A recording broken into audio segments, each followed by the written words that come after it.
আমাদের বড় ভাইরা বা এলাকার প্রতিবেশী যারা আছেন ওরা ধরেন মেয়েটাকে হঠাৎ হেঁটে যাচ্ছে দেখতেছে, তখন তারা উদ্ধার করছে মেয়েটাকে। তখন মেয়েটা মানে বাড়ি ঠিকানা কিছু বলতে পারে নাই।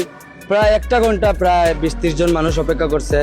করার পরে মেয়ের সঠিক ঠিকানা দিতে না পারে জন্য 999 আমরা ফোন দিই। ফোন দেওয়ার সাথে সাথে আমাদের প্রশাসনের মানুষ আসার পরে অফিসারের সাথে মানে কথায় আমরা পুলিশ ডিটেলস নিয়েছি।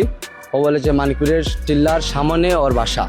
তখন ওসি সাহেবের সাথে আমরা পরামর্শ করে আমরা প্রশাসনের সাথে আমরা এখানে নিজে এসে ওর বাপ মার হাতে গছিয়ে দিয়েছি এবং ওকে আমরা খুব আদর যত্ন এখানে করেছি।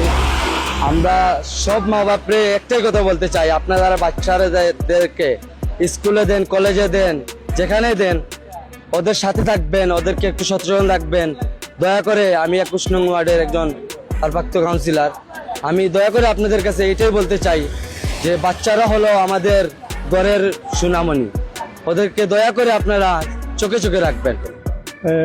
আমরা ওই 999 ফোনে আর কি আসছিলাম। এখানে 999 ফোনে দেওয়ার পরে আমরা ওই এলাকায় গেছি। ওখানে ওই যে স্থানীয় কয়েকজন লোক তারা ছিল, বাচ্চা পাওয়ার পরে তারা আটক করে রাখে।